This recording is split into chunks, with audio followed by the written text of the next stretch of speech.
नमस्कार, नेशनल खबर देख रहे हैं आप और मैं प्रज्ञा झा। अभी नेशनल खबर की पूरी टीम जो है वो एनडीएमसी कन्वेंशन सेंटर में मौजूद है। दरअसल यहाँ पर मौजूद होने के पीछे का कारण है इंडिया बुक ऑफ रिकॉर्ड्स।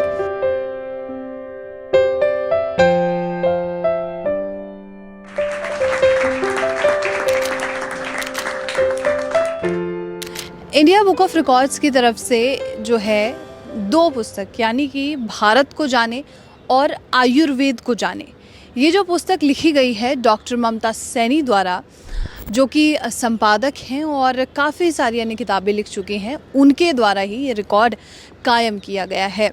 उनसे अभी हम जानकारी लेंगे। हमारे साथ जितने भी यहाँ पर मेहमान आप देख पा रहे हैं, पीछे पोस्टर है, यहाँ पर अगर फोकस हुआ तो आप देख सकते हैं एक एक जो मेहमान यहाँ पर मौजूद हैं, सभी नामी लोग हैं, वो सभी यहाँ पर मौजूद हैं। उन सभी से हमने बात की है भारत को जानना और आयुर्वेद को जानना, यानी कि भारत और भारत की संस्कृति दोनों को लेकर जो है किताब लिखी गई है।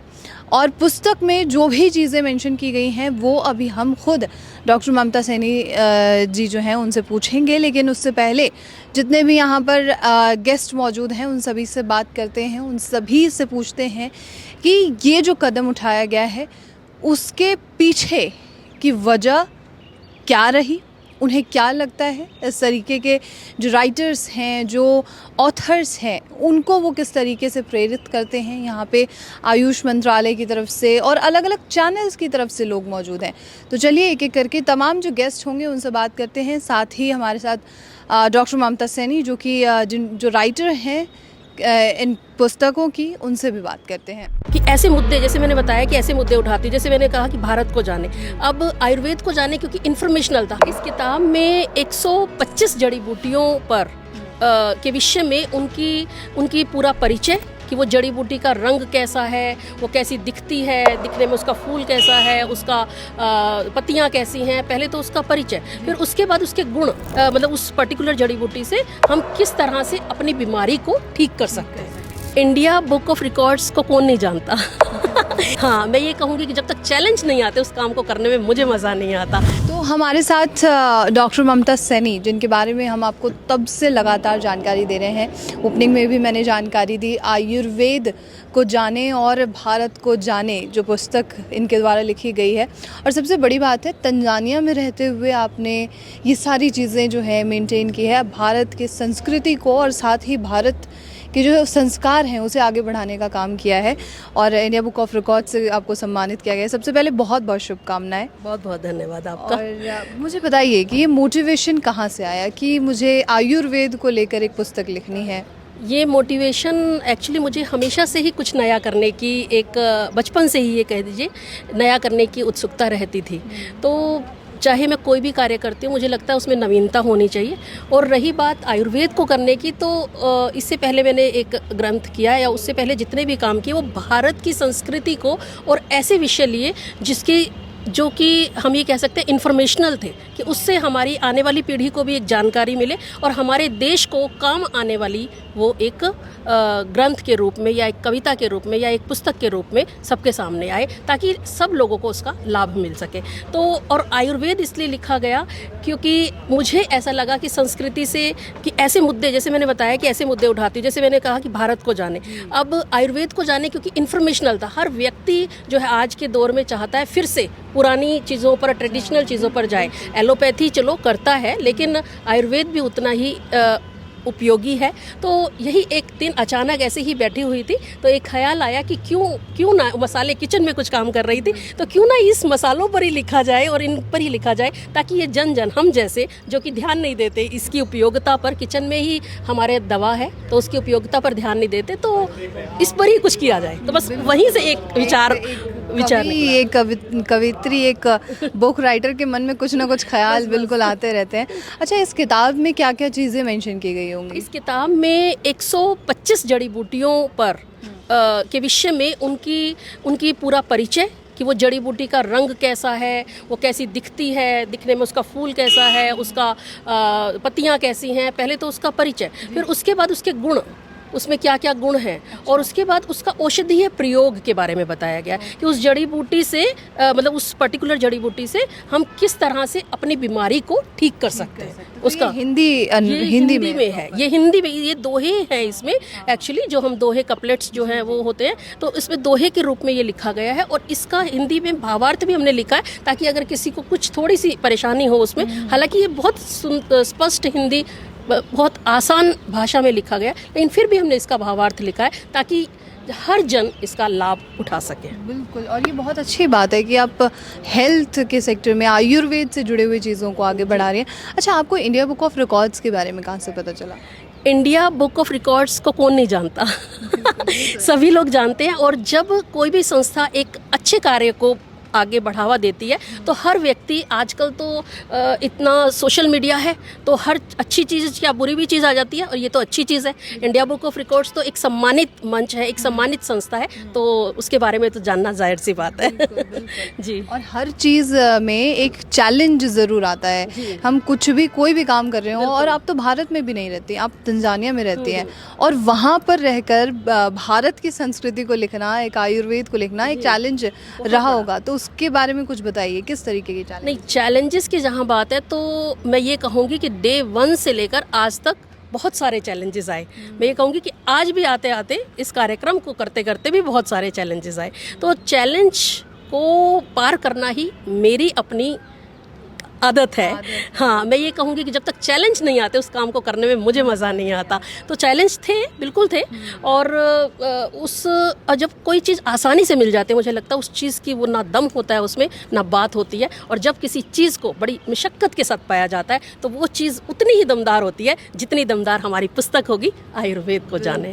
बिल्कुल। बस आखिरी सवाल मेरा आपसे और होगा, समय ज़्यादा ना लेते हुए, कि आगे क्या क्या फ्यूचर है, क्या आगे लाने वाले हैं? मैं आगे इस पुस्तक में जितने भी दोहे और चौपाइयाँ हैं, इसकी एक म्यूज़िकल एल्बम बनाना चाहती हूँ, ताकि आने वाली पीढ़ी जो कि पढ़ना भी नहीं चाहती वो सुनना ज़रूर चाहती है, कि कान में आपने लगाया ईयरफोन तो और उसको सुन लिया जाए। तो इसको पूरी म्यूज़िकल एल्बम बनाने का मेरी परियोजना है, और उसको हो सकेगा अगर मुझे कहीं से भी, सरकार से या कहीं से भी, किसी भी संस्था से कोई मदद मिलेगी तो हम इसको ज़रूर पहुँचाएंगे। नहीं मदद मिलेगी तो अपने स्तर पर इसको आगे बढ़ाएंगे, जैसे कि हमने पहले कार्य करते आए हैं। बहुत बहुत शुक्रिया ममता जी, बहुत बहुत धन्यवाद। तो हमारे साथ, हमारे बीच में यहाँ पर मौजूद हैं जाने माने कवि, पद्मश्री श्री अशोक चक्रधर जी। सर, आपको बहुत स्वागत है सबसे पहले नेशनल खबर पे।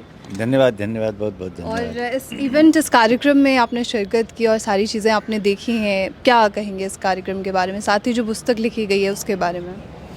देखिए, जब मंच पे होते हैं तो इतनी मोटी पुस्तक होती है, उस मोटी पुस्तक के पीछे कितना श्रम होता है, मोटा वाला। ऐसे ही नहीं आ जाती कोई, ऐसे ही नहीं कोई कीर्तिमान बन जाता है, ऐसे ही नहीं। तो ममता सैनी हैं, डॉक्टर ममता सैनी जी, वो पिछले 3-4 साल से मुझसे जुड़ी भी हुई हैं। जो उनका पहला अभियान था, जिसमें देश की संस्कृति और कलाओं को जानने के लिए, हर प्रांत की कलाओं को जानने के लिए उन्होंने वीडियोस बनवाए थे। जी, जी। और वीडियोस का इतना बड़ा संकलन पूरे विश्व में नहीं होगा। फिर उन्होंने कविता यात्रा जो है वो उसमें कराई थी, कविता ही थी उसमें। फिर दूसरा जो उन्होंने भारत को जाने में नए सिरे से लोगों को इकट्ठा किया, और अब एक क्षेत्र बिल्कुल नया और अछूता उन्होंने कविता के लिए लिया है कि आयुर्वेद। जी। देखिए, हमारे यहाँ जो वैद्य थे या चिंतक मनीषी थे, वो सिद्धांत भी कविता में कहते थे। पूरा वेद कविता में है, उपनिषद कविताओं में है, तो वैद्यकी के सूत्र भी कविताओं में हुआ करते थे, इसीलिए उनको कविराज कहा जाता है, वैद्य को। तो कविता एक ऐसी ताकत है कि उसके माध्यम से आप सिद्धांत को बड़ी आसानी से संप्रेषित कर सकते हैं। और इसमें 126 जड़ी बूटियों को लेकर उन्होंने दोहों के माध्यम से, अब दोहा क्या है, 2 पंक्तियों का एक छंद है, 13-11 मात्राएं होती हैं। क्या खबर का नाम है? नेशनल खबर। खबर नेशनल हो गई, मिला चक्रधर बीच।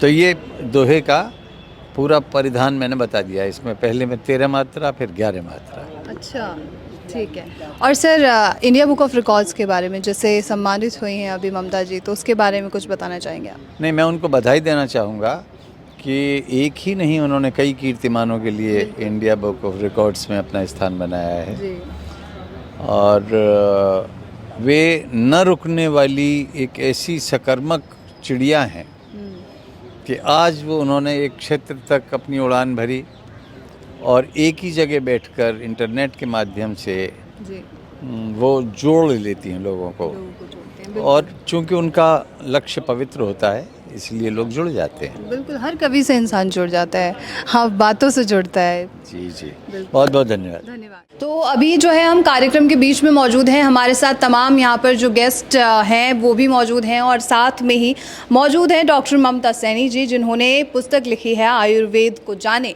और इंडिया बुक ऑफ रिकॉर्ड से सम्मानित हुई हैं। Congratulations ma'am. एंड हमारे साथ जितने भी गेस्ट मौजूद हैं, सर प्लीज़ आप कुछ बताना चाहेंगे। मैम ने इतनी खूबसूरत बुक लिखी है, भारत की संस्कृति को आगे बढ़ाने का काम किया है और आयुर्वेद को जो है इन्होंने बहुत हाईलाइट किया है, तो इसके बारे में क्या कहेंगे आप? मैं ये कहूँगा कि ये एक बहुत अच्छा प्रयास है और ये जो किताब है, बुक जो है वो काव्यमय है और बहुत सरल भाषा में जो वनौषधियों के गुण है, वनौषधियों को कैसे जानेंगे, ये कहाँ पे मिलती है, कहाँ उगती है, ये इतनी सरल भाषा में जो दिया है, ये वो सामान्य लोगों तक ले जाने के लिए इसका बहुत फ़ायदा होगा। और आप आयुष मंत्रालय से जुड़े हुए हैं, जैसे अभी जानकारी मिली मुझे, तो कैसे आयुर्वेद को आगे बढ़ाने में और कार्य किए जा रहे हैं? आयुर्वेद को बढ़ाने के लिए हम सभी दिशा में काम कर रहे हैं। जैसे पहला तो ये है कि आयुर्वेद के बारे में प्रचार और प्रसार, तो ये एक बहुत बड़े तौर पे ये काम किया जा रहा है और इसके लिए बड़े बड़े प्रोग्राम किए जा रहे हैं और ये काम देश और विदेश में दोनों जगह हो रहा है। आपके माध्यम से मैं बताना चाहूँगा कि पिछले 10 साल में आयुर्वेद को 24 देशों में लीगल रिकग्निशन मिली है और 100 से ज़्यादा देशों में आयुर्वेद को आज प्रैक्टिस किया जाता है। 150 देशों में आज आयुर्वेद का एक्सपोर्ट किया जाता है और उसके कारण आयुर्वेद का जो मार्केट जो है वो पहले मतलब 2014 में ये वो $3 बिलियन के आसपास था, जो बढ़कर 2021 में $18.2 बिलियन बना है। तो ये जो बढ़त इतनी ज़्यादा जो मिली है, ये जो भारत सरकार ने जो पूरा एक इसका प्रयास किया है, प्रधानमंत्री जी ने उसको जो सपोर्ट किया है और उसको आगे बढ़ाया है, उसका ये एक नतीजा है। उसी प्रकार से पूरे देश भर में हम आयुर्वेद के हॉस्पिटल्स बना रहे हैं, आयुर्वेद के इंस्टीट्यूट्स बना रहे हैं। अभी all India institute of Ayurveda, ये एम्स की धरती पे ये एक इंस्टीट्यूट अभी दिल्ली में बना हुआ है। ये 2017 में प्रधानमंत्री मोदी जी ने उसका उद्घाटन किया और 5 साल में इसका दूसरा जो एक यूनिट है, तो ये भी बहुत बड़ी इंस्टीट्यूट है, ये बनी है गोवा में। तो all India institute of Ayurveda Delhi और all India institute of Ayurveda Goa, तो इस प्रकार से 2 संस्थाएं जो है ये अभी हमने पिछले 5 साल में बनाई है, तो ये एक बहुत बड़ी उपलब्धि है। उसी प्रकार से कई सारे अलग अलग जो विषय है, जैसे रिसर्च है, ड्रग स्टैंडर्डाइजेशन है, मेडिसिन प्लांट का कल्टीवेशन है, तो उसको भी साथ में हमने लिया हुआ है और स्पेशली जॉब अपॉर्चुनिटी जो है, तो उसके लिए भी हमने उसमें काफ़ी प्रयास किए हैं। Okay, thank you so much sir. अच्छा, अभी हमारे साथ जुड़े हैं पद्मश्री देवेंद्र त्रिगुणा जी। सर कुछ कहेंगे आप? मैम ने आयुर्वेद को लेकर जो है खासकर किताब लिखी है इस पर। पहले तो मैं उनको बधाई देता हूँ कि उन्होंने कितना अच्छा सुंदर प्रयास किया और ना कि ये पूरे देश के लिए, पूरे विश्व में जो लोग पढ़ेंगे, जो आयुर्वेद के प्रेमी हैं, उससे उनको बहुत फ़ायदा होगा। इससे एक तो ये होगा कि जिस प्रकार हमारा पहले दादी माँ का बटुआ था, जरा पहले पुराना स्लोगन था, मुझे याद है जब अटल जी प्राइम मिनिस्टर थे, उन्होंने लाल किले से भी अपने स्लोगन में कहा था दादी माँ का बटुआ। तो उसी प्रकार इसमें जो जड़ी बूटियाँ लिखी जा रही हैं, जिस प्रकार ये घरों में प्रयोग होगा, जो ऐसी जड़ी बूटियाँ जो कि घर में रोज़ डेली रूटीन पे यूज़ करते हैं, चाहे वो अजवाइन है और जीरा है या हल्दी है, तो उसका लोगों को औषधि के बारे में ज्ञान होगा। तो ये मैं उनको बधाई का पात्र देता हूँ। काव्य में उन्होंने लिखा, जैसे अभी मनोज देसाई जी ने बताया, पूरे विश्व में किस प्रकार आयुर्वेद को भारत सरकार लेके जा रही है। हमारा जामनगर में इतना बड़ा एक सेंटर बना है जो कि पूरा विश्व का पहला सेंटर है, WHO ने जो बनाया है, जिसका उद्घाटन भी प्राइम मिनिस्टर ने किया था। और अनेक देशों में मुझे लगता है आज जब हमारी धन्वंतरि जयंती प्रत्येक वर्ष बनाई जाती है, 100 से ज़्यादा देशों में धन्वंतरि जयंती मनाई जा रही है। यह भी हमारे डिपार्टमेंट की, आयुष की, सब लोगों की बहुत बड़ी उसमें है। और सारा समाज आज अगर कोविड टाइम में अगर आज लोग भारत के अंदर कम लोग हुए तो उसमें विशेष योगदान है आयुर्वेद का और योग का, और उसी की उपलब्धि थी कि भारत के अंदर बहुत कम लोगों की मृत्यु हुई और लोग ठीक हुए। उसमें किसी न किसी रूप में प्रत्येक व्यक्ति ने किसी न किसी रूप में आयुर्वेद को अपनाया, यह मेरा मानना है। बिल्कुल बिल्कुल, thank you so much sir. अच्छा ममता जी, इंडिया बुक ऑफ रिकॉर्ड से सम्मानित आपको किया गया है, आपको इसके बाद हाउ आर यू फीलिंग? देखिए, जब किसी को भी कोई भी सम्मान मिलता है तो अच्छा तो लगता है, तो मैं बहुत ही अच्छा महसूस कर रही हूँ। और ये मेरा पहला सम्मान नहीं है इंडिया बुक ऑफ रिकॉर्ड से, ये मेरा तीसरा है। तो मैं पहले तो धन्यवाद करती हूँ इंडिया बुक ऑफ रिकॉर्ड्स का, और दूसरी चीज़ मैं उस परमपिता परमेश्वर का भी धन्यवाद करती हूँ जिनकी कृपा से शायद मुझे ये प्राप्त हुआ।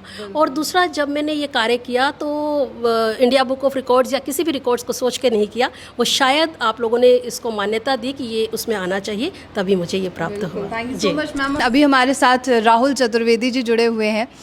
सर, आपके बारे में मैं काफ़ी देर से बहुत तारीफ़ें सुन रही हूँ और आप लगातार जो हैं सभी से इंट्रोड्यूस करा रहे हैं, क्या कहेंगे इस ख़ास मौके पर? इस खास मौके पे बस एक ही चीज़ है कि उस युग में, सतयुग में, अन्य युगों में जो पुस्तकें लिखी गई ऋषियों के द्वारा श्रवण विधि से, उसे वेद कहा गया था।